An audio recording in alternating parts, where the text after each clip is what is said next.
So I was literally going to ask him this question. So what is it like? And I realize this is extremely subjective, and it will probably be unique and different for each one of us. What is it like to transition from mental thoughts and communication? Because even though we think in our head, it's usually, or at least in my world, it's probably at about the same speed that words would come out of my mouth. So the question would have been, and maybe we can dialogue around this, how do you transition from your brain to your heart? What is the mechanism or the thought process? Sadly, thought process takes us right back into what we're wanting to leave. But what do you do to literally engage your heart versus your brain? What place do you go to? Is that a place in the spirit, or is that a place internal, or are those one and the same? Now, I was going to cite to Paul that over 5 years ago, me coming to visit him in the hospital was one of my very first. Oh, there you are, Paul. Let me recap that. I'm asking you now, Paul. Give you time to think about this. This is very subjective, different probably for every person. But how do you transition from thinking and communicating with your head or words to thinking or communicating with your heart/spirit? What methodology, what place do you go to? What do you initiate in order to untie from brainwaves to engage with heart/spirit mode? And so then, Paul, I was going to tell this story, just the one poignant part. Over 5 years ago, I came to visit you in a hospital in Madison. And I remember standing in your room, of course in the spirit, but it was very vivid in my mind's eye, with my hand on your chest, and I was speaking to your heart. And I remember speaking these words. I don't know if I said them out loud, but I remember the exact words, were one sentence long. I was speaking over your heart, and something happened in the room. The room got filled with light. My mind said, with my brain, said, what am I supposed to do with that light? That was my brain. That was my human response. But my spirit communicated that much faster than my brain, and I don't know how to explain this. But I saw myself at the end of the sentence before I finished the sentence.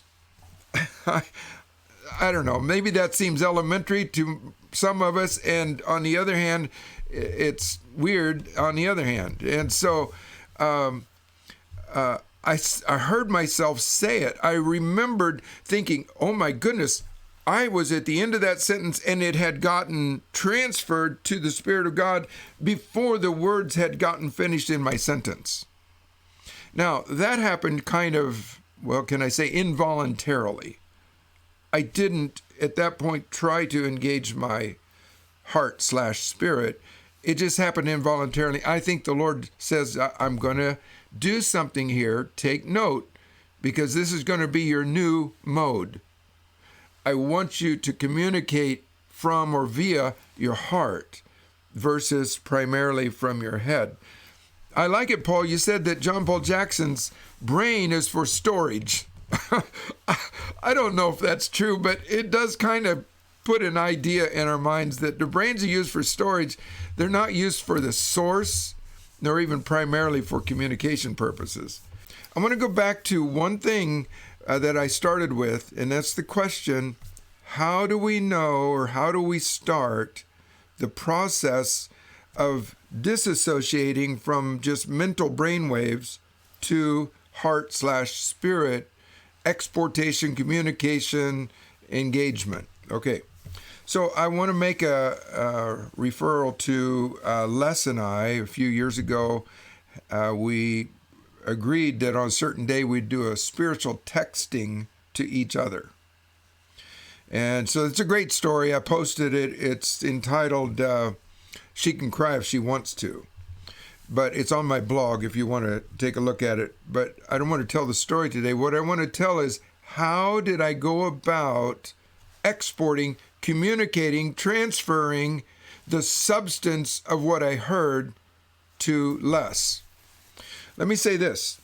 You guys have probably done this, but not all the time, but many times, if I feel like the person I'm praying for, face to face, if I feel like that they can handle it, I will say, would you give me permission to speak to your spirit? Because obviously that's a little invasive, right? And I feel like most of the time we need to secure permission. And now in that occasion, if I feel like they can just barely handle that, I'll speak with words. But if I feel like that they're really open, I'll say, now, just hold on, be patient here, and I won't use words. Now, it's my spirit to their spirit. You say, well, Mark, what are you doing? Okay, I want to describe it something like this. You remember how when you get onto some app or some website online and they say, we want to communicate to you through several methods, email, cell phone, or whatever, and then you choose cell phone, and then sometimes you can choose the push mode. The push mode, that's what it's called. I don't really understand it very well, but it pushes the signal or their message through in some more definitive way. I just want to use that word push. Okay. So here's my little methodology, and again, it doesn't have to be anybody else's, and actually it might be a little more mental than it's going to end up being later on, which is comical in itself. But anyway, what I do is, so I have something in my mind. I think there's something here. Les, maybe we could call it a packet. I have something I know I want to transfer. And so what I do is I quiet my mind and I go to my spirit and I see as if, well, again, Les, maybe you're using a really good word here. I see as though a packet comes from my spirit, from my belly. Jesus said, virtue goes forth from me. He didn't define it as, well, now there was a healing anointing that came down from heaven and an angel helped activate that and transfer from me to you. And he didn't get all mental about it. He just called it virtue. So I go from my head, which is what I did with Les on that day, when I was going to send a spiritual text. I go from my head. I didn't say the line, she can cry if she wants to. That was in my brain, but I kind of left that behind. And I went to my spirit and I go, push. Gosh, I feel that going down my legs right now. Just a tingling. I just feel and I give myself faith, or faith rises, however you want to say it, for a push, for an exportation, for a transference, for a transmittal from my spirit. In this case, it was to Les's, but if I'm praying for somebody, it's for their situation. My mind, I'm not requiring my mind to analyze, dissect, and put that all in bullet points. I'm taking the packet, thank you, Les, and I'm going to my spirit and say, okay, here's this package. Boom. There you go. Now, I don't know what it's going to do in their spirit. That's between them and God. But to me, that really inspires and entices me into a language form, a communication form that is beyond mental. Now, is that the ultimate? I doubt it. I highly doubt it. But it's my way of getting started, and that was the reason I wanted to ask the question earlier. Where do you start to disassociate from your brain and move into your spirit so that you can do something on the spirit level versus staying in the natural man level? Let's stay right here. I want to morph into an activation with this, kind of a unique one, but in keeping with what we talked about today. So you got Father in front of you. Jesus is in front of you. Remember we talked about communication that is deeper than words? So let's use our brain just a moment to highlight and create a packet. Using Les's words here, I like it, Les. Create a packet of love and affection. Let's just say for Father right now. So you got that? Now you've said that 1,000 different ways. Many of the ways are repetitious, but you've said it many ways. Those are all on your brain, sitting on the shelves of your brain. Okay? But now let's go to our spirit. Don't say the sentence, but take the essence. Take the essence, the packet of all of those thousands of words that would take how many days to communicate them. But we don't have to think about the words now. We got this packet of essence. As Paul points out, it's desire. It's love. Now here's a packet without words, but it's filled with the virtue of my affection. Ready? We're going to push it from our spirit into the heart of God. Ready? Here goes.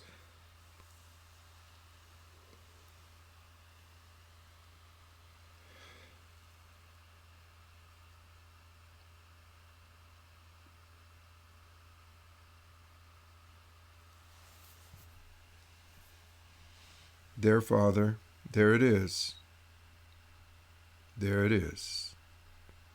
Our little baby steps to learn how to communicate on something so much deeper. Thank you for the baby steps. They were very helpful. And our minds have been fruitful in so many ways. But boy, are we excited. You've enticed us. You've entreated us and baited the hook. We really want to walk into this with great skill and effectiveness.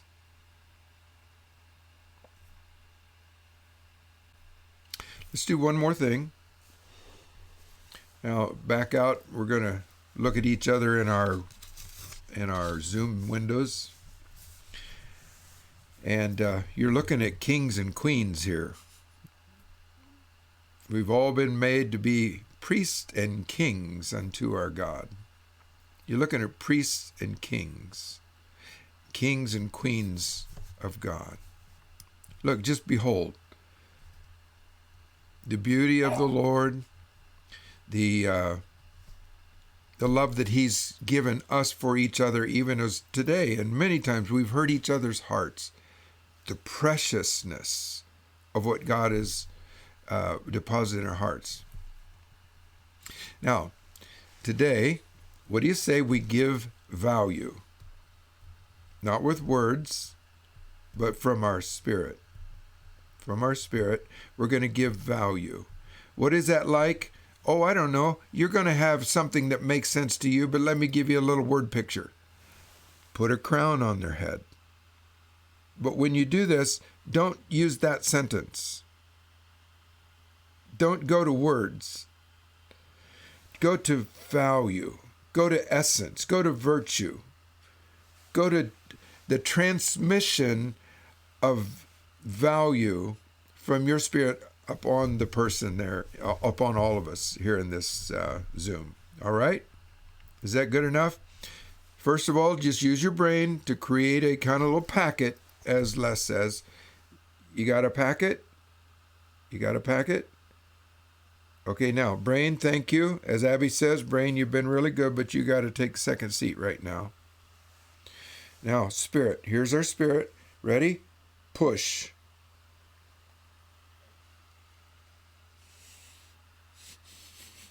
Woo! I feel that one.